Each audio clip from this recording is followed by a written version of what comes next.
अगर आपके पास बुक है तो बुक में नोट करके लेंगे, बुक नहीं है तो यहाँ पर देख सकते हैं बोर्ड पर।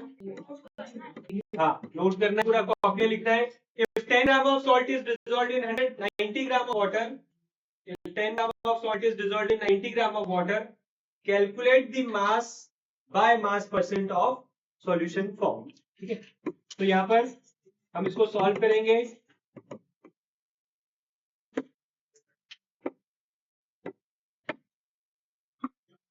सॉल्यूशन नहीं देखना है आपको,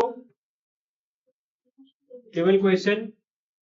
यहाँ पर क्या है आपको, सबसे पहले जी मास ऑफ सॉल्यूट। सॉल्यूट में कौन है, यहाँ पर सॉल्ट है,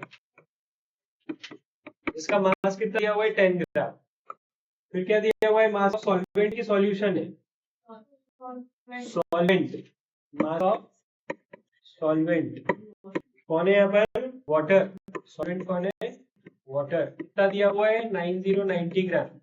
ठीक है, क्वेश्चन नोट करना है, उसके बाद सॉल्यूशन। क्वेश्चन जरूर नोट करेंगे सभी लोग। आपके पास बुक है, बुक से नोट करो, नहीं है तो सामने से देख लो। ठीक है, एग्जाम्पल 5.1 नई वाली एनसीईआरटी एक्सप्लोरेशन से हम कंसंट्रेशन ऑफ सॉल्यूशन के क्वेश्चन कर रहे हैं। ठीक है, तो यहाँ पर हमने क्या देखा, कंसंट्रेशन ऑफ सॉल्यूशन का फॉर्मूला लगाते हैं। Concentration of solution is equal to, formula हमने लास्ट क्लास में पढ़ा था, mass of solute upon mass of solution into 100।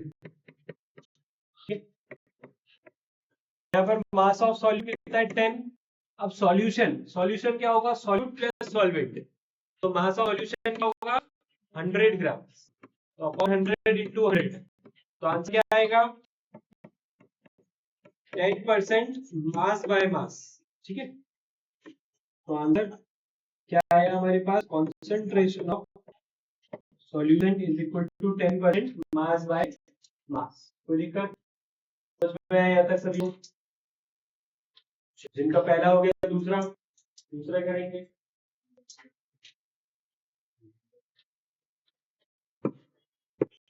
ये सेकंड वाला, जिनका पहला हो गया दूसरा करेंगे। रिप्रेजेंटेशन का ध्यान रखना है, किस तरह से रिप्रेजेंट करना है आपको, उसका ध्यान रखना है। Example 5.2, if 5 gram of glucose is dissolved in water,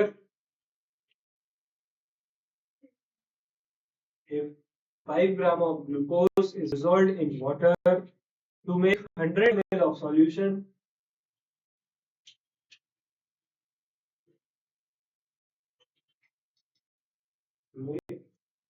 then calculate the concentration of the solution. Then calculate the concentration of the solution. तो पहला क्वेश्चन हमने किया, दूसरा करते हैं अब। क्वेश्चन नंबर 2 क्या दिया हुआ है आपको, मास ऑफ सॉल्यूट। सॉल्यूट क्या था इस बार, क्या है इस बार, ग्लूकोज। कितना है 5 ग्राम, ओनली 5 ग्राम। फिर इस बार मास ऑफ सॉल्वेंट दिया है, सॉल्यूशन दिया है, सॉल्यूशन दिया है पूरा। सॉल्यूशन कितना है 100 ml है, तो मास नहीं है, ये वॉल्यूम है। क्या ये वॉल्यूम। आपको फॉर्मूला बहुत सोच समझ के पुट करना है, मास है तो मास, वॉल्यूम है तो वॉल्यूम। तो कॉन्सेंट्रेशन ऑफ सॉल्यूशन, क्या फॉर्मूला डालेंगे इस बार बता लो Radhika. Mass of solute upon mass of volume of solution, कुछ भी बोल रहे हैं, इंटू 100। ठीक है, तो ऊपर मास नीचे वॉल्यूम, ऐसा क्यों, क्योंकि सॉल्यूट जो दिया था उसका ग्राम में दिया था, और जो सॉल्यूशन था वो एमएल में दिया था। तो एमएल में दिया है तो क्या यूज करेंगे, वॉल्यूम। लास्ट क्लास में बताया था कि नहीं बताया था। तो यहाँ पर मास है 5, वॉल्यूम है 100 इंटू 100, 100 से 100 कैंसिल आ गया, 5% लिखेंगे, m by v, mass by volume. ठीक है, कोई दिक्कत? रिप्रेजेंटेशन समझ में आ रहा है? कोई दिक्कत इसमें किसी को? पहले नेक्स्ट वाला, थर्ड वाला।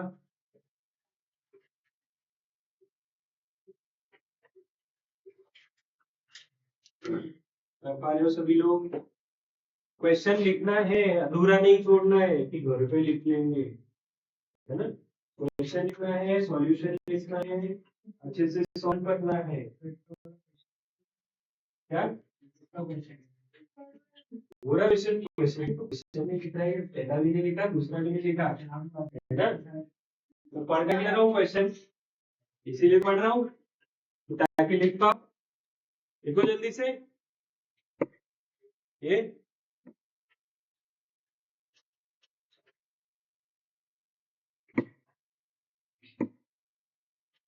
लिख रहा है अच्छे से? चलो, फर्स्ट वाला भी लिखो। ये एक पेज पे दोनों आ गए, दोनों लिखो जिन्होंने नहीं लिखे, अधूरा अधूरा कराए। बाकी लोग थर्ड वाला करो, उसका इसको दिखा दो, बुक रखिए।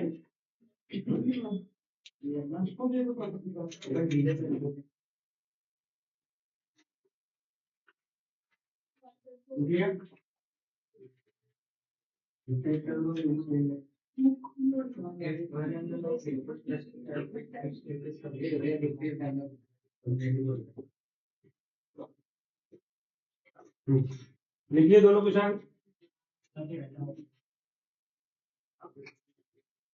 चलो, दो हो गए, तीसरा वाला डिक्टेट कर देता हूं मैं, जिनका हो गया दोनों, तीसरा लिखेंगे। If 1 ml of a liquid pesticide, if 1 ml of a liquid pesticide is mixed with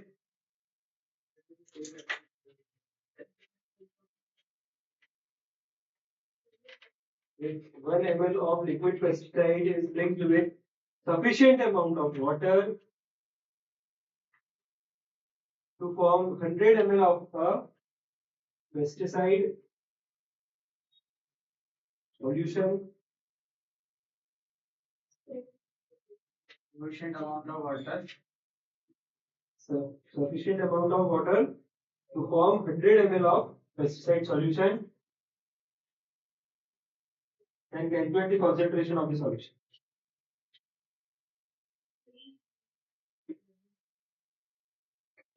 हो गए दोनों?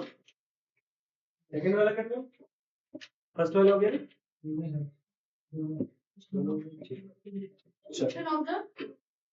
ये रहा तीसरा, ये रहा। If 1 ml of liquid pesticide is mixed with a sufficient amount of water to form 100 ml of pesticide solution, then calculate the concentration of the solution.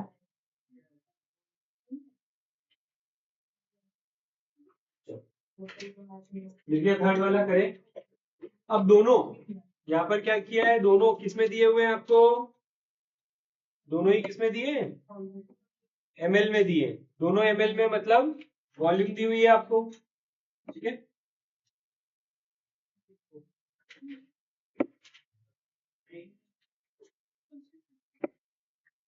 ये ना कुछ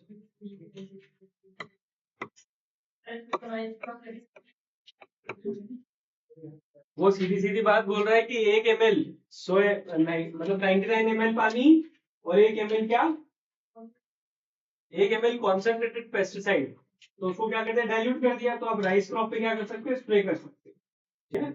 आप कॉन्सेंट्रेटेड जो बाजार से लाए वो आप ऐसा कैसे छिड़क दोगे तो क्या हो जाएगा, पौधा भी मर जाएगा, कीड़े के साथ पौधा भी मर जाएगा। तो आपको क्या करना है, केवल कीड़े को मारना है, तो डाइल्यूट सॉल्यूशन बनाना है, ठीक है?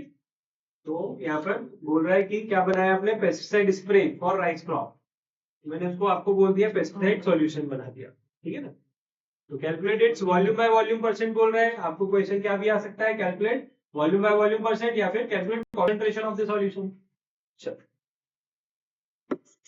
तो यहाँ पर वॉल्यूम ऑफ सॉल्यूट कितना दिया है, 1 ml, वॉल्यूम ऑफ सॉल्यूशन कितना दिया है, 100 ml, formula concentration of solution,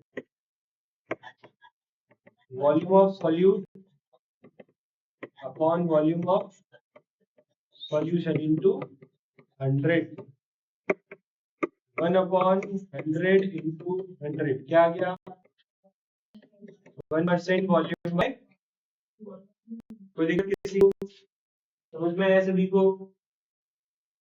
दिक्कत?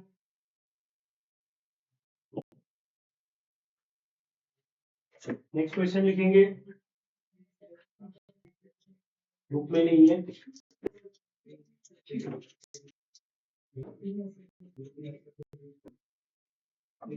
बोलो 9 मिनट 9 मिनट 9 मिनट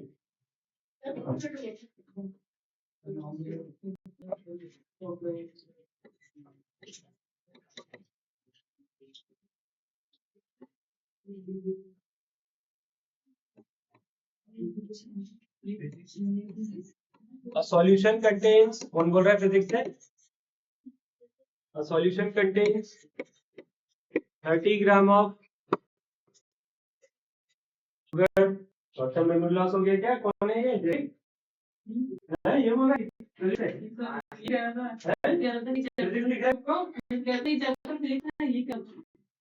तो बंद करोगे एनसीईआरटी होगा काम? दोनों के दो बिल्कुल टाइम पास कर हुए हो।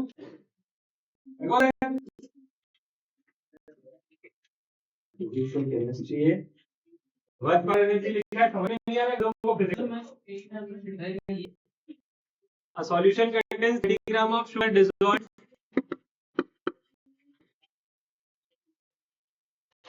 in 370 gram of water.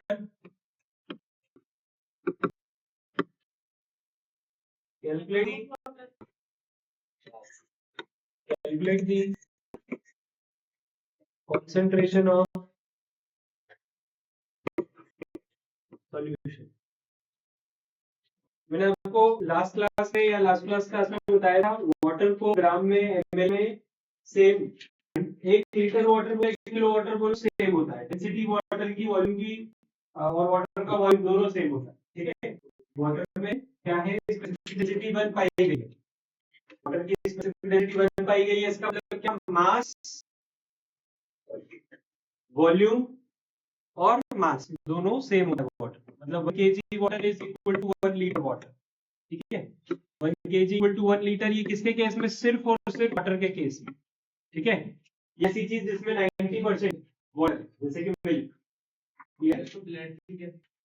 नहीं ब्लड इज नॉट 90% वाटर। ठीक है, यहाँ पर आपका वाटर 1 kg 1 लीटर बराबर है। आप ऑयल देखोगे, इसकी जगह घी देखोगे तो आपको क्या मिलेगा? 1 लीटर के पैकिंग पे क्या लिखा होगा? 910 ग्राम। ये 1 लीटर ऑयल कितना होता है? 910 ग्राम। ठीक है, तो मास और वॉल्यूम अलग अलग होता है। क्यों? क्योंकि स्पेसिफिक डेंसिटी ऑयल की क्या होती है? कम। स्पेसिफिक डेंसिटी मतलब क्या कि वाटर से हल्का है कि है ऑयल? आपको पता है वाटर से हल्का है ऑयल? आपने भी वाटर के ऊपर ऑयल डाला, ऊपर तैर जाता है, फ्लोट करता है ऑयल। इसका मतलब ऑयल क्या है? Lighter than water. तो क्या हुई उसकी डेंसिटी? क्या हुई ऑयल की? कम। तो ऑयल की डेंसिटी कम क्यों है? क्योंकि मास कम है उसका।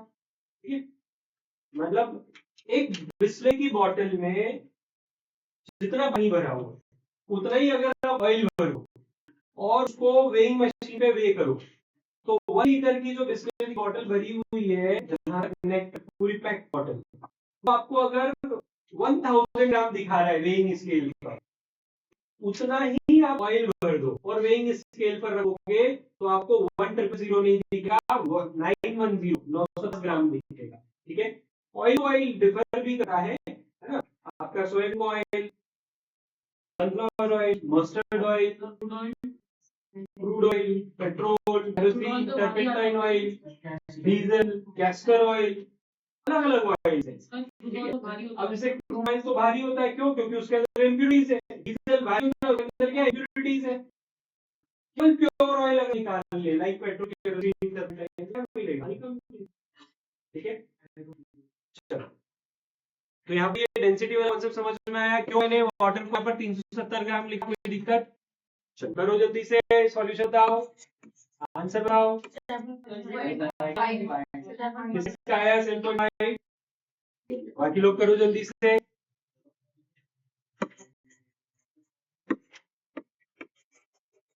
मास ऑफ सॉल्यूट, सॉल्यूट कौन था यहाँ पर?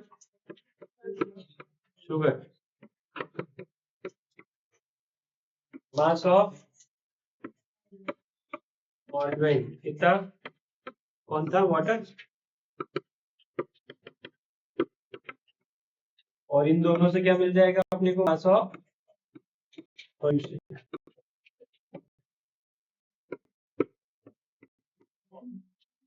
फॉर्मूला लगाएंगे, concentration of solution, mass of solute upon mass of solution into 100. 30 upon 200 into 100. 2 0 से 2 0 गए, 30/4, 15/2, 7.5% mass by mass. तो दिक्कत यही आया सभी का। Next question.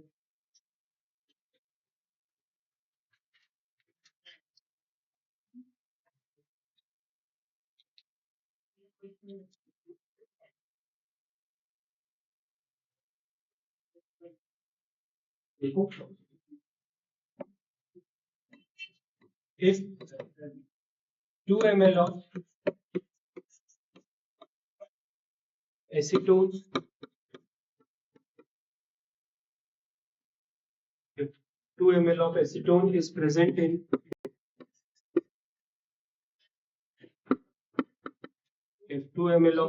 is present in 45 ml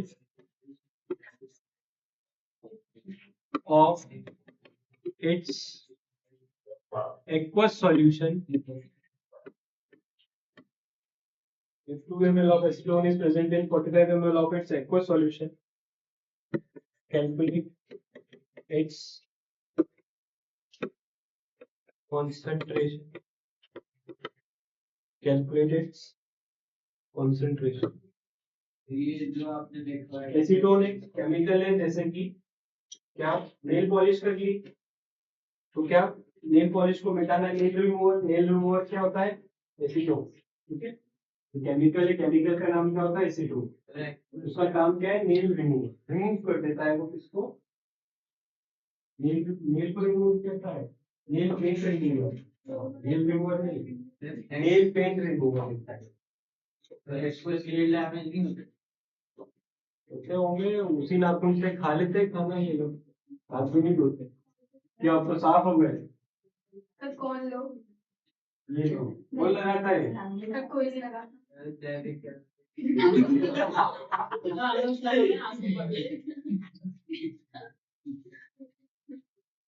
चलो, आजकल तो नकली नाखून आने लग गए, वही लगा लेते, और खतरनाक।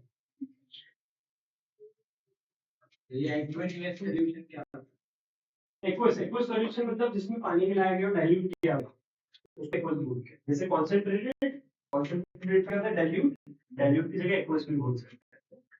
2 ml of acetone is present in 45 ml of an aqueous solution. इसका मतलब क्या किया गया उसमें, और भी उसको डाइल्यूट किया गया।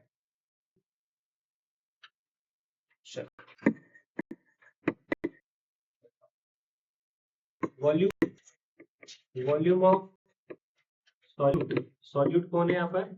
एसीटोन।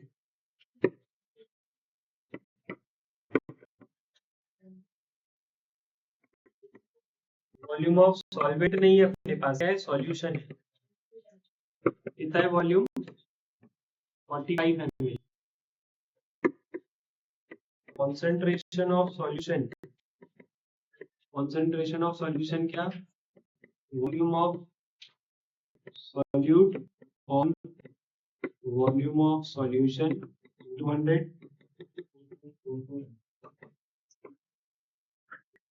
आया किसी का? 2/45 into 100, वेरी गुड, सही जवाब। 5 9 45 520, 40/9, 40/9 का क्या है 4.44% वॉल्यूम बाय वॉल्यूम। सर यहाँ पे सर बाहर लगा नहीं नहीं, क्यों? केमिस्ट्री फिजिक्स में बाहर नहीं लगाते, राउंड ऑफ करते हैं। तो फिर ये 4.5 हो जाती है। राउंड ऑफ 4 5 जब होता है जब 5 से बड़ा हो। तब तो 4.0 तो फिर ये इधर आउट हो। देखो राउंड ऑफ मतलब क्या, जैसे कोई कोई चीज है जो 5.612 है तो इसका राउंड ऑफ क्या होगा 5.6 होगा, ठीक है। इसी की जगह अगर यहाँ क्या हो जाए 64 हो जाए तो आप 64 ही लिख सकते हो उसको, पर अगर यहाँ पर क्या आ जाए 644 आ जाए तो भी 4 ही रहेगा। 645 अगर आ गया तो फिर ये 65 हो सकता है। तो अगर 5 या 5 से बड़ा डिजिट आता है तो फिर आगे की तरफ राउंड ऑफ होता है, अदरवाइज वही रहता है 4.4 हो जाएगा। ठीक है। तो 4.44 ही रहेगा, वो 4.4 भी लिख सकते हो, कोई प्रॉब्लम नहीं, ठीक है। 2 प्लेस ऑफ डेसिमल तक लिख सकते हैं। चलो बढ़ते आगे, नेक्स्ट टाइम डालेंगे सॉल्युबिलिटी। बढ़े आगे, यहां तक कोई दिक्कत समझ में आया?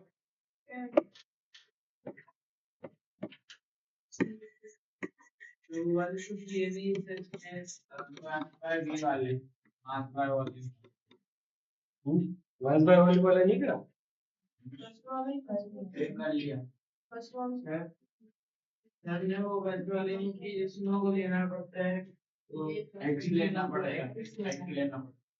एक्स लेना पड़ता है, वो कॉन्सेंट्रेशन दिया हुआ रहता है। हाँ कॉन्सेंट्रेशन दिया हुआ रहता है वो वाला कर सकते हैं,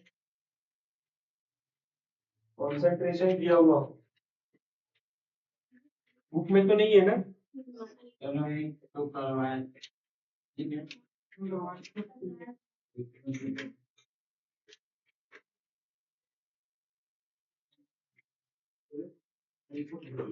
करना है वैसा क्वेश्चन है, करना है वैसा है। हाँ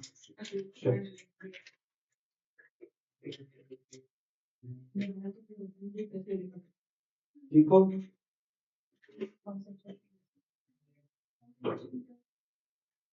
वैसा क्वेश्चन कर लेते हैं ना।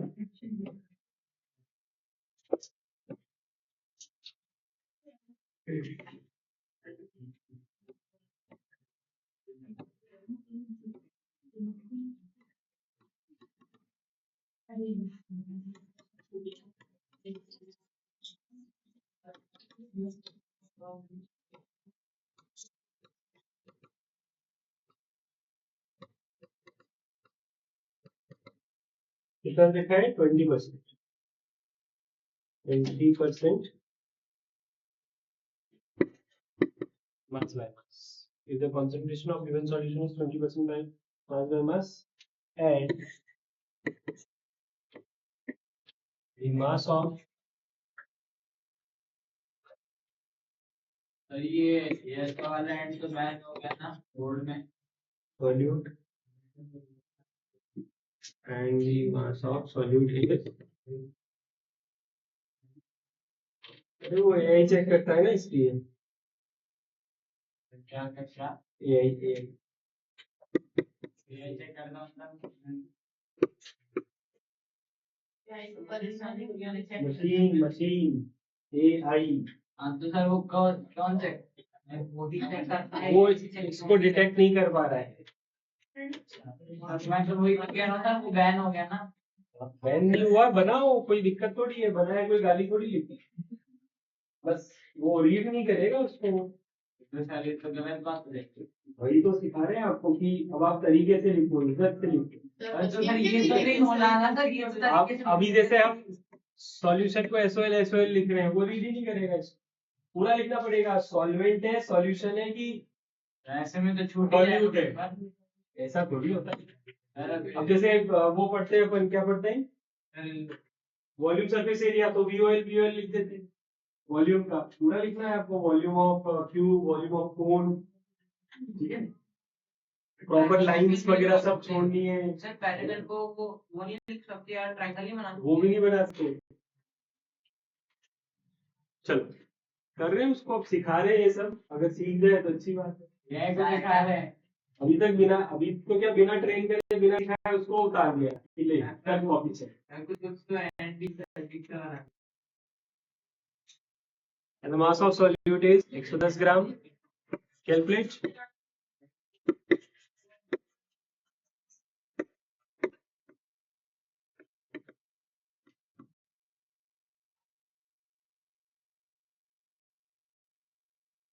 निकालो।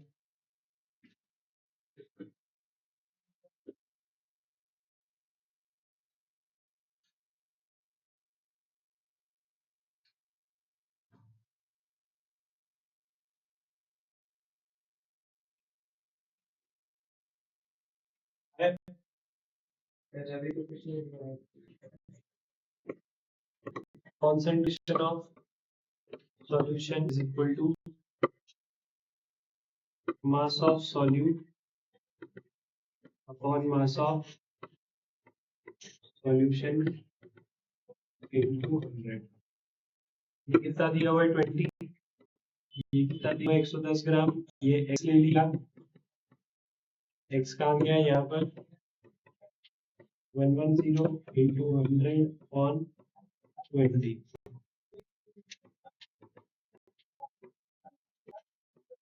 550।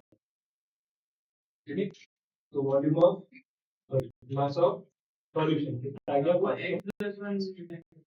क्या तो मास्टर कंसंट्रेशन बोलिए तो मान पर मास के।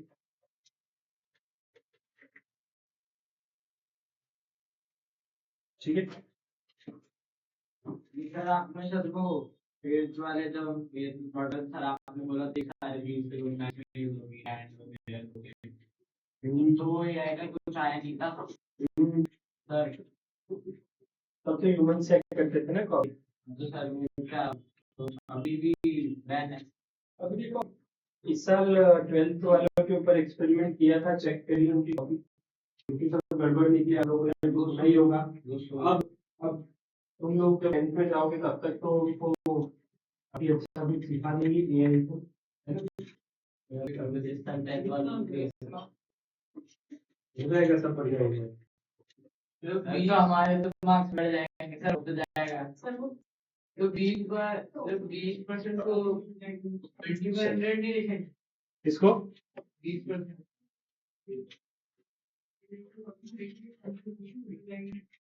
वो तो कॉन्सेंट्रेशन ऑफ सॉल्यूशन है ना, वो तो परसेंट में ही आएगा, उसको कन्वर्ट क्यों करें?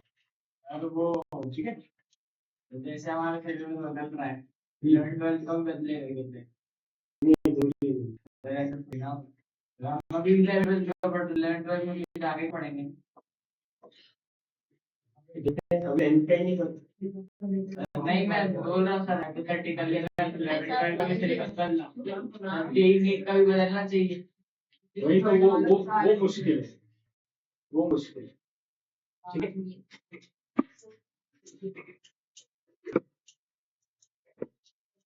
हेडिंग डालेंगे सॉल्युबिलिटी, हेडिंग डालेंगे सॉल्युबिलिटी।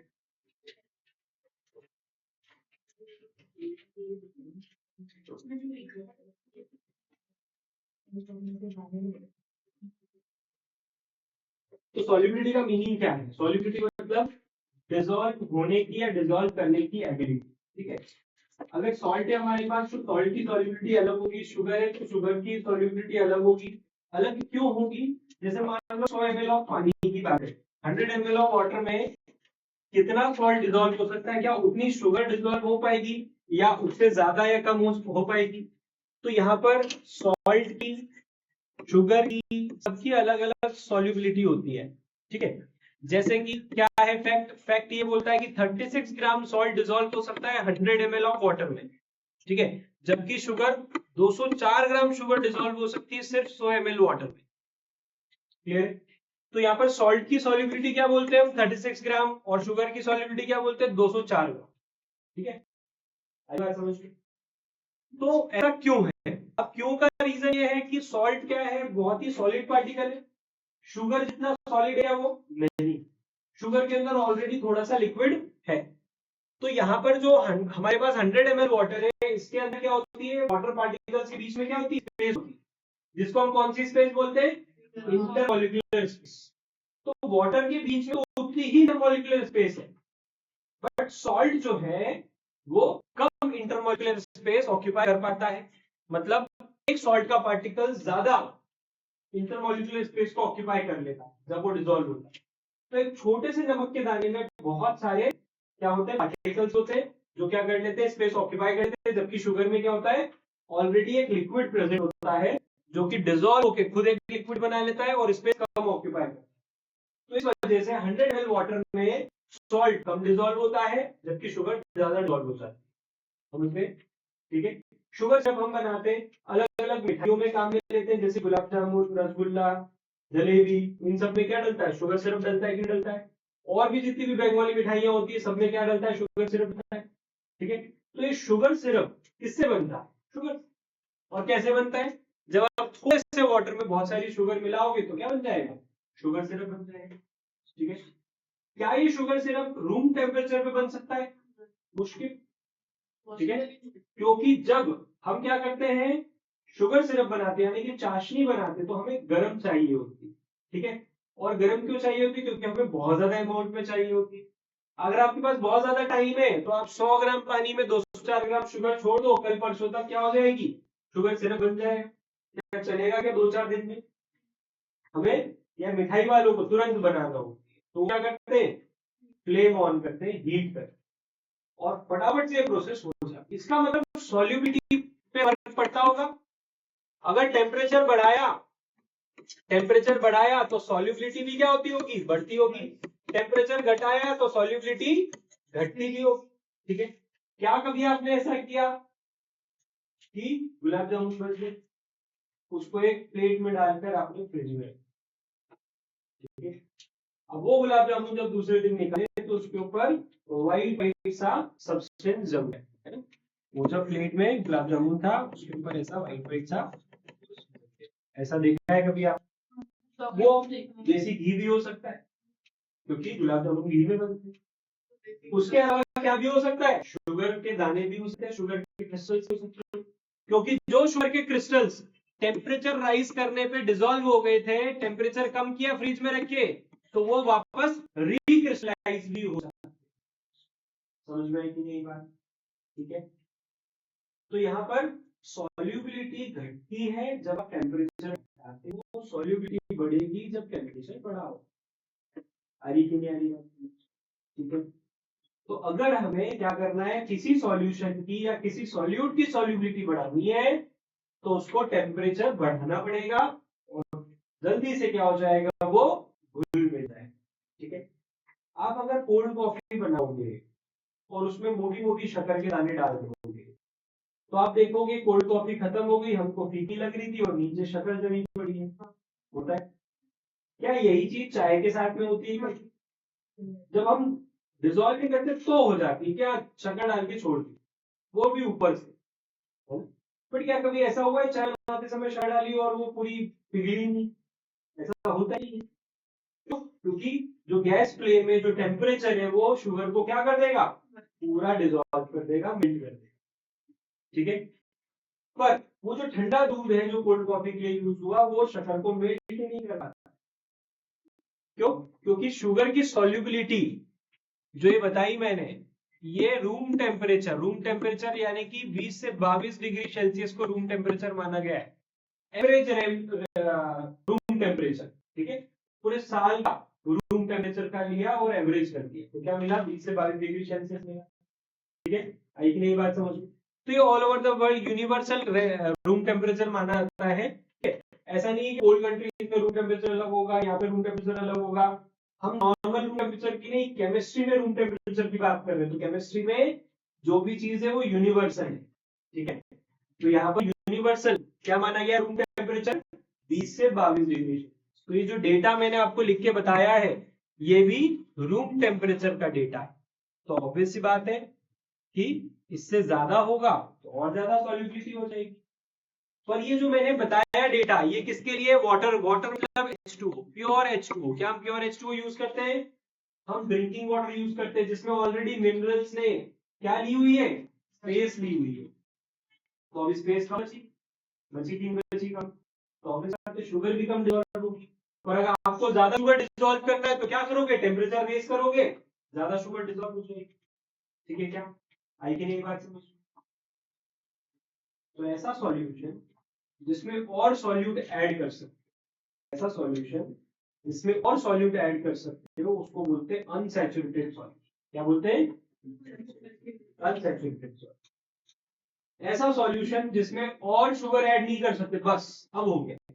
इससे ज्यादा शुगर डालोगे तो क्या नहीं होगा? डिसॉल्व नहीं होगी, वो क्रिस्टल ही बन के रह जाएगा। उसको क्या बोलेंगे? Saturated solution. फिर भी जबरदस्ती डाल दिया तो वो क्रिस्टल बन के रह गया।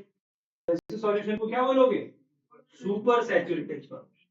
ठीक है, तो अनसैचुरेटेड सॉल्यूशन को अगर मैं फ्रीज कर तो सैचुरेटेड बन सकता है।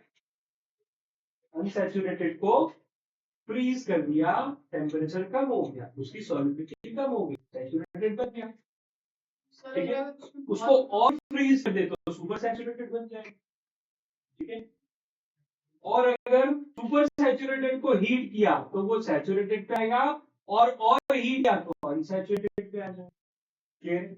मतलब किसी भी सॉल्यूशन को मैं टेम्परेचर चेंज करके सैचुरेटेड से अनसैचुरेटेड, सैचुरेटेड से सैचुरेटेड और सुपर सैचुरेटेड बना सकता हूँ कि नहीं बना सकता हूँ? केवल किसका खेल है? टेम्परेचर। ठीक है, तो ये जो बात करी हमने, ये बात करी सॉलिड और लिक्विड की। ये किसकी बात करी हमने? सिर्फ सॉलिड और लिक्विड। गैस में थोड़ा अलग, गैसेस में क्या है? थोड़ा अलग फंडा है। कैसे? हम लोग पानी पीते हैं मटके का, फ्रिज का, मजा आता है, टेस्ट आता है। आपने कभी बॉइल वाटर पी? आता है क्या मजा? एक ग्लास बहुत टेस्टी, टेस्टलेस। कहाँ गया टेस्ट? जब आपने पानी को गर्म किया तो पानी में क्या थी? Air dissolve. पानी में एयर डिसॉल्व। ठीक है ना? आपने जब पानी को गर्म किया तो आपके पानी में एयर डिसॉल्व, वो एयर जो डिसॉल्व वो क्या हो गई? उसमें से एस्केप हो जाती है। जैसे ही आप पानी को गर्म करते हो उसमें से जो भी एयर डिसॉल्व है सब चले जाती। मेन ऑक्सीजन, नाइट्रोजन जो होती है वो चले जाती। आपको टेस्ट ही नहीं आता, ऐसा लगता है ये क्या टेस्टलेस पानी पी रहे। ठीक है, तो आप बॉइल वाटर कम पीते। तो डॉक्टर आपको बोलता है कि एक काम, वाटर को बॉइल करो, फिर उसको नॉर्मल टेम्परेचर पे आने दो, फिर पिए। तो ऐसे में क्या होगा? जो बॉइल वाटर है उसमें सारे बैक्टीरिया मर गए। अब फिर उसको वापस आप टेम्परेचर पे आने देते हो, मतलब आप एयर को वापस उसमें डिसॉल्व होने दे रहे हो, तो टेस्ट वापस से आ जाता है उसको। ठीक है, हरी बात समझ। जो लोग फ्रिज का पानी पीते हैं, क्यों उनको एडिक्शन हो जाता है फ्रिज का पानी पीने? ठंडा होता है और टेस्टी लगता है। हरी बात समझ। नुकसान तो करता है वो, पर वो टेस्ट की वजह से उसको छोड़ नहीं पाते। ठीक है, तो ठंडा जब किया तो क्या हुआ? एयर और अच्छे से डिसॉल्व हो। आप जो वो कार्बोनेटेड ड्रिंक खरीद के लाते हो, कोल्ड ड्रिंक वगैरह जिसमें सोडा होता है, कार्बन डाइऑक्साइड जैसी गंदी गैस होती है ना, CO2 छोड़ते हैं, आप उसको पीने की कोशिश करते हो। तो वो जो गंदी वाली कोल्ड ड्रिंक होती है जो आप लाते हो, लाल काली पीली हरी, है ना, सफेद वाली, कलरलेस वाली, तो उसको पीने में आपको कब किक आता है? ठंडी की न्यू रूम टेम्परेचर वाली? क्यों ठंडी में किक आता है? फ्रिज, है ना। हम कोल्ड ड्रिंक का नाम नहीं ले रहे, वो बता रहा है फ्रिज, है ना, आवाज करती है। तो ठंडी हुई तो क्या हुआ? CO2 उसके अंदर ज्यादा अच्छे से डिसॉल्व हुआ है। तो यहाँ पर गैसेस में क्या हो रहा है? गैसेस में सॉल्युबिलिटी का अलग फंडा है कि टेम्परेचर कम करोगे तो सॉल्युबिलिटी क्या होगी? बढ़ेगी। टेम्परेचर बढ़ा दोगे तो सॉल्युबिलिटी क्या होगी? घट जाएगी। ठीक है, जैसे आपने एक कोल्ड ड्रिंक की बोतल को अगर लाके रख दिया डाइनिंग टेबल पे, लिविंग रूम में कहीं भी रख दिया, टेम्परेचर क्या हो रहा है उसका? बढ़ा है कि नहीं बढ़ रहा है? आप दुकानदार से खरीद के लाए थे एकदम चिल्ड, उसका टेम्परेचर बढ़ता जा रहा है, बढ़ता जा रहा है, रूम टेम्परेचर पर रखिए, फ्रिज के बाहर रखिए, टेम्परेचर बढ़ता जा रहा है, सॉलिबिलिटी घटते जाएगी, ठीक है। आप जैसे ढक्कन खोलो सारी सारी गैस उड़ जाएगी, ठीक है। बट अगर आप चिल्ड बॉटल ढक्कन खोलोगे तो सारी की सारी गैस नहीं उड़ेगी, उसके अंदर है नहीं। आप ग्लास में डालोगे आपको प्रॉपर फील होगी। और एक नॉर्मल टेम्परेचर की बॉटल खोलोगे, ग्लास में डालोगे, पियोगे, आपको कुछ लगेगा ही नहीं यहाँ पे कि कुछ पिया, ऐसा लगेगा शरबत पी। क्यों? क्योंकि उसकी गैस क्या होगी, ढक्कन खोलते ही बाहर, उसकी सॉलिबिलिटी क्या हो चुकी थी, एकदम लो हो चुकी, ठीक है। रसना पी लो तो कार्बोनेटेड ड्रिंक पे खर्चा करो, सर गन्ने का जूस बड़ा वो तो सबसे अच्छी चीज है। जब हम लोग स्कूल के 4-5 कैन खरीदी पीकर तो कल्पा बोला। तो यहाँ पर सॉलिडिटी किसके लिए, सॉलिड और लिक्विड के अलग अलग है, और गैसेस के लिए सॉलिडिटी क्या है, ठीक है। लिखते हैं हम। सर गन्ने का जूस और सुबह मिला सर। ट्राई करना, ये बहुत अच्छी मैंने चीज देख के है। आया ये आज तक किसी ने नहीं सोची हो गन्ने के रस में क्या और शुगर मिलाई जा सकती है, ये इसने सवाल उठाया। ऐसा सवाल तो आज तक किसी ने नहीं उठाया, ना किसी ने सोचा हो कि क्या गन्ने के रस में शुगर मिला सकते हैं। करके दिखना, बता दो। ये बहुत एक वो शुगर टेस्ट गन्ने का रस पीने से शुगर नहीं होती, ये बात ध्यान रखना। लेकर वो ट्रेंड वगैरह चल रहा था ना गन्ने की। जो शुगर के पेशेंट होते हैं उनको डॉक्टर बोलते हैं गन्ने का रस पियो, बढ़िया नींबू पुदीना अदरक वगैरह सब डलवा के, उनके लिए दवाई होती है। ऐसे ही डॉक्टर्स कभी भी गुड़ जो होता है जैगरी, उसके लिए शुगर पेशेंट को मना नहीं करते, खाओ। तो नेचुरल शुगर सही लगती है, ऑब्वियस बात है। फ्रूट्स के लिए मना करेंगे क्या डॉक्टर, केवल मैंगो की मना करते हैं क्योंकि उसमें आजकल आर्टिफिशियल शुगर डाली जाती है ना, वाटरमेलन, मैंगो। पर आपको पता है कि आपके घर के आम का बगीचा है और बढ़िया उसी में लग रहा था, केवल नेचुरल शुगर खा सकते हैं। चलिए लिखेंगे सॉल्युबिलिटी में the maximum amount of solute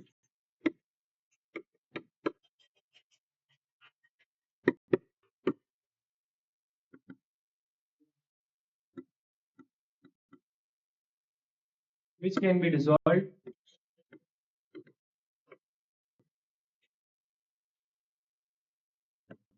in 100 gram of a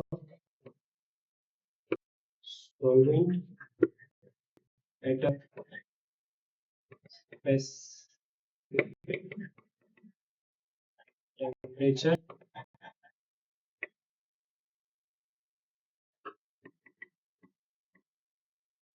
is known as the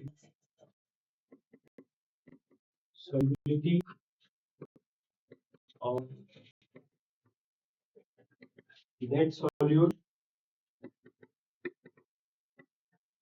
in the given solvent. लिखिए सभी ने,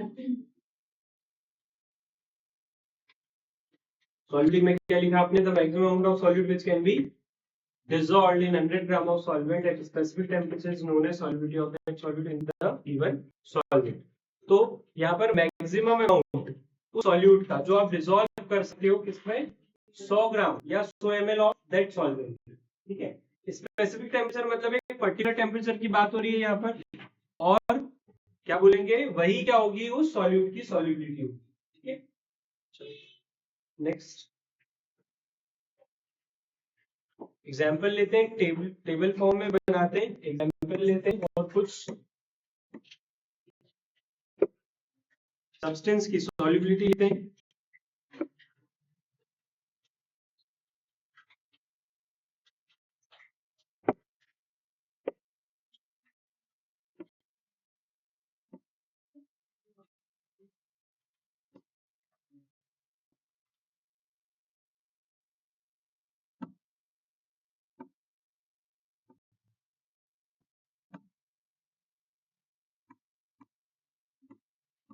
तो वो बनाना पड़ेगा ना।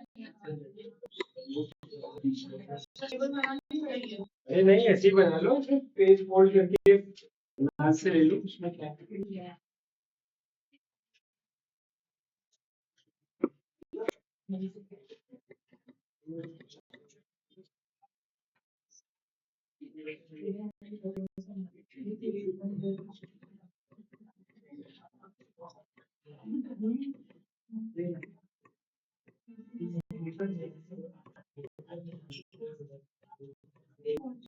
ठीक है, तो सॉल्युबिलिटी सब्सटेंस की कहां पर, रूम टेम्परेचर पर। जैसे पहला कॉपर सल्फेट की अपन बात करें,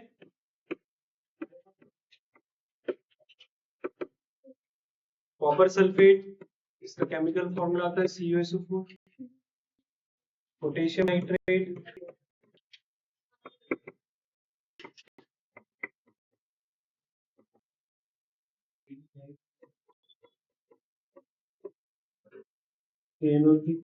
पोटेशियम क्लोराइड,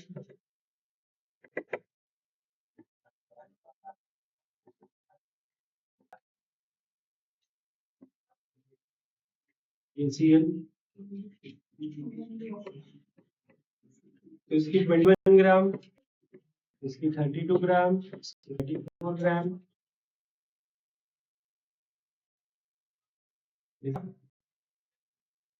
तो सोडियम क्लोराइड, सोडियम क्लोराइड को कॉमन सॉल्ट भी बोलते हैं, फॉर्मूला NaCl।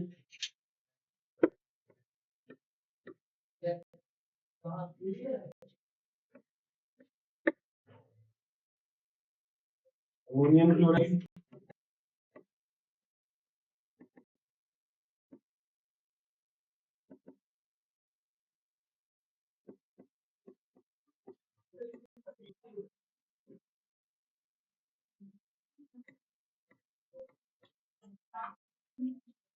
लास्ट में शुगर।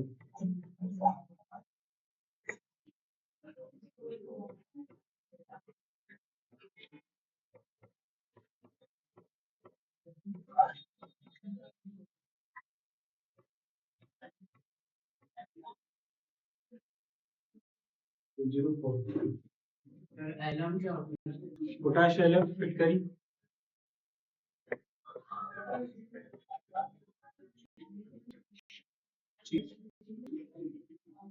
टेबल में भी उसमें का तो इस टेबल में हमें क्या दिख रहा है, इस टेबल में हमें दिख रहा है अलग अलग सब्सटेंसेस है जिनकी अलग अलग सॉल्युबिलिटी है। ठीक है, और ये सॉल्युबिलिटी जो है वो इसमें 100 ग्राम ऑफ वाटर के अंदर है, जो कि टेम्परेचर है 20 डिग्री सेल्सियस। अगर आपने हीट अप किया तो ऑब्वियसली बात है सॉल्युबिलिटी बढ़ जाएगी, ठीक है ना। अगर आपने हीट अप किया तो सॉल्युबिलिटी बढ़ जाएगी इन सबकी। तो यहाँ पर वाटर का कंटेंट बढ़ाने से सॉल्युबिलिटी बढ़ सकती है, और क्या, टेम्परेचर बढ़ाने से भी सॉल्युबिलिटी बढ़ सकती है। बट टेम्परेचर की डेफिनेशन में हमें यार को क्या क्या देखते हैं टेम्परेचर की डेफिनेशन में, कि सॉल्वेंट कितना है 100 ग्राम। तो 100 ग्राम से उसको मेजर किया जाता है कि उसकी सॉल्युबिलिटी कितनी होगी, क्या होगी। इसमें कोई दिक्कत, सॉल्युबिलिटी के न्यूमेरिकल्स करते हैं। 204 रूम टेम्परेचर पर। यस, रूम टेम्परेचर पर टाइम लगेगा पर हो जाता है। सॉल्युबिलिटी का क्वेश्चन देखो, तो दुगना हो जाता है या बस इंक्रीज होगा अगर उसको टेम्परेचर को इंक्रीज करें। ये सब डिपेंड करता है सॉल्यूट पर, है ना। अलग अलग ऑब्जर्वेशन देखे गए हैं, जरा सा टेम्परेचर बढ़ाने पर डबल भी हो जाता है, और किसी किसी में जरा सा टेम्परेचर बढ़ाने पर कोई फर्क भी नहीं पड़ता, सबका अलग अलग है। If 12 gram of potassium sulphate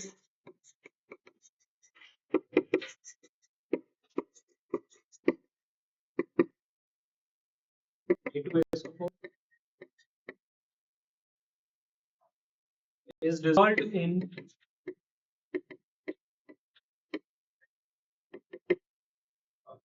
75 gram of water,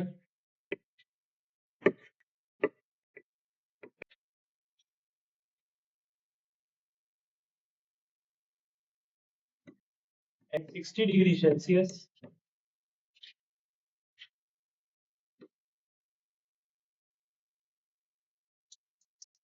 calculate the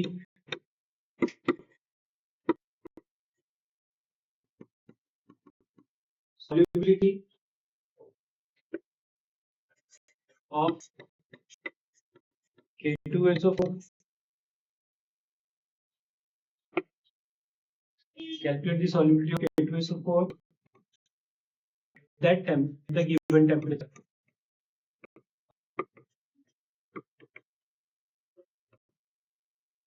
Calculate the solubility of K2SO4 at given temperature.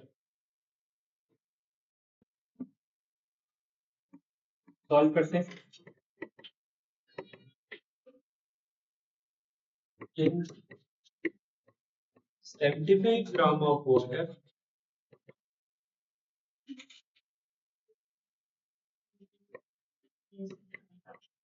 12 gram of K2SO4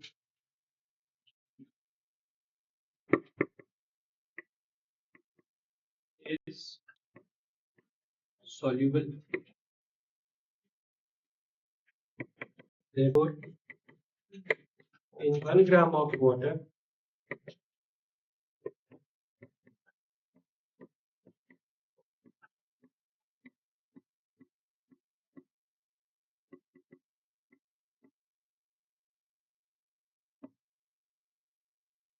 therefore in 1 gram of water, 12/75 gram of K2SO4 is soluble.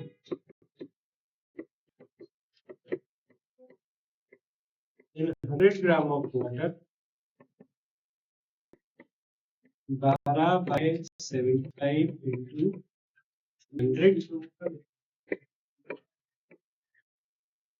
gram of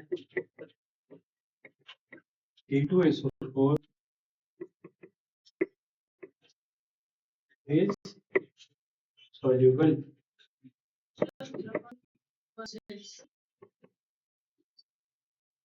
25 की 1 से 3 times, 4 times, 4 4s are 16 gram.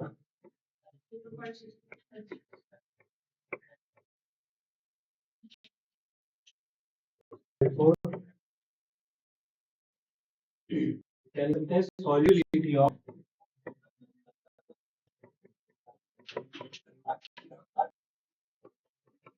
K2SO4 is 16 gram at 60 degree Celsius.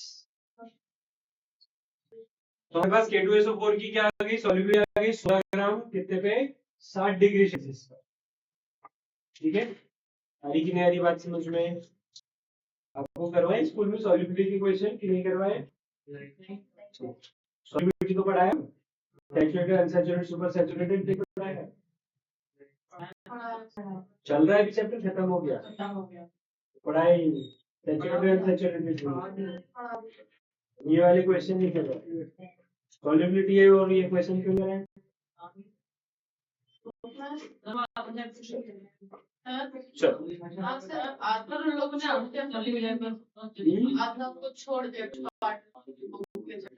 Solubility of substance है, आपको सब कुछ है ना. English में graph का भी आपको दिया हुआ है. ठीक है,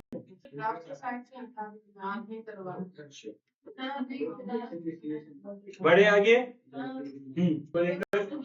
हाँ, एक बार फिर से देखेंगे. यहाँ पर आपको क्या बोला था कि 12 ग्राम पोटेशियम सल्फेट जो है वो डिसॉल्व हो सकता है 75 ग्राम वाटर में. अपने को क्या निकालना है? सॉल्युबिलिटी. सॉल्युबिलिटी मतलब क्या होता है? 100 ग्राम वाटर में कितना डिसॉल्व हो. सॉल्युबिलिटी पूछा है, मतलब क्या पूछ रहा है? 100 ग्राम वाटर में कितना डिसॉल्व हो सकता है. तो सबसे पहले हमने क्या किया? जो गिवन था वो लिखा. फिर ये जो 75 इसको क्रॉस मल्टीप्लाई करके 12 के नीचे लेके गए. तो जब 75 को क्रॉस मल्टीप्लाई करके 12 के नीचे लेके जाओगे, आगे बचा 1 ग्राम वाटर में इतना. तो 100 ग्राम वाटर में तो इंटू 100 कर देंगे. तो 100 ग्राम वाटर में कितना आ गया? ये 4 4 जा 16. ठीक है, तो 100 ग्राम वाटर में जो आया वही क्या होगी? सॉल्युबिलिटी होगी. क्लियर आ रहा है समझ? तो इस तरह से आपको अगर कोई भी क्वेश्चन आता है जिसमें सॉल्युबिलिटी पूछा है तो आपको क्या निकालना है? 100 ग्राम वाटर में निकालना.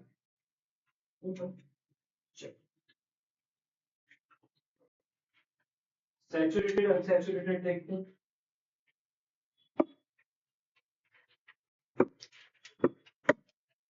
Unsaturated solution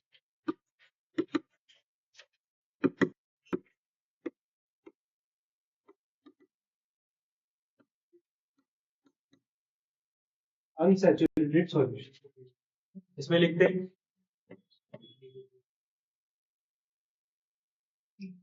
a solution in which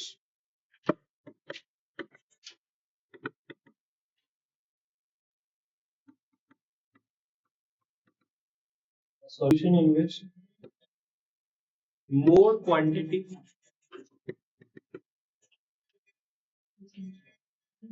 of solute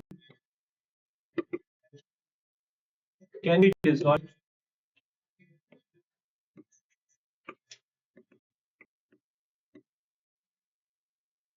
solution in which more quantity of solute can be dissolved without raising its temperature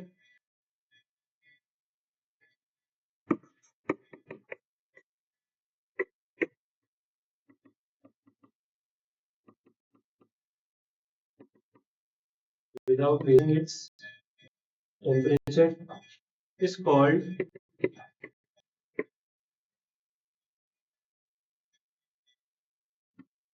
an unsaturated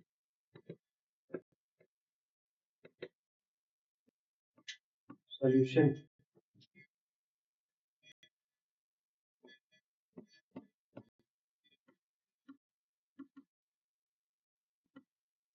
saturated solution देखते हैं।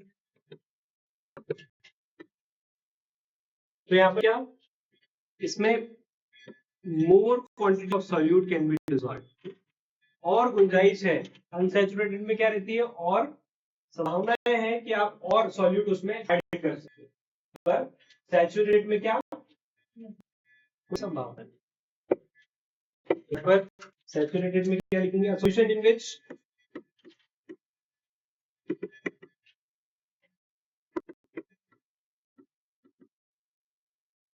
no more solute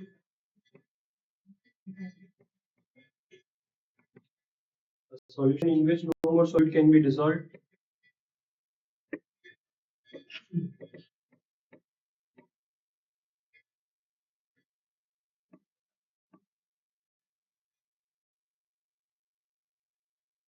at a given temperature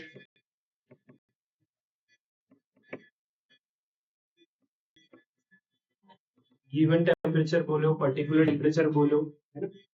यहाँ पर सिर्फ raising नहीं आएगा, जो unsaturated में हमने रेजिंग लिखा है ना, इसमें सिर्फ रेजिंग नहीं आएगा, क्योंकि गैसेस वाला हुआ तो वहां पर तो क्या होता है कि हम टेम्परेचर इंक्रीज भी करते हैं, डिक्रीज भी करते हैं।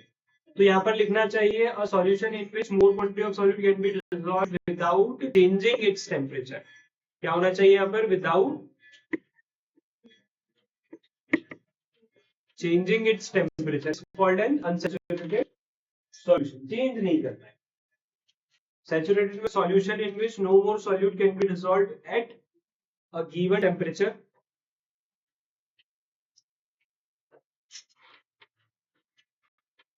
is called a saturated solution. ठीक है, सुपर सैचुरेटेड के लिए लिखते हैं, सुपर सैचुरेटेड के लिए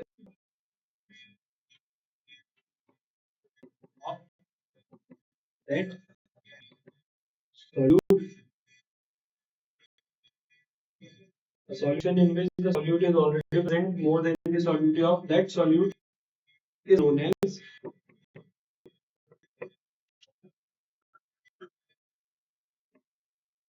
super saturated solution. इसमें एक और लाइन लिखो, the extra solute is present in the form of, ठीक है।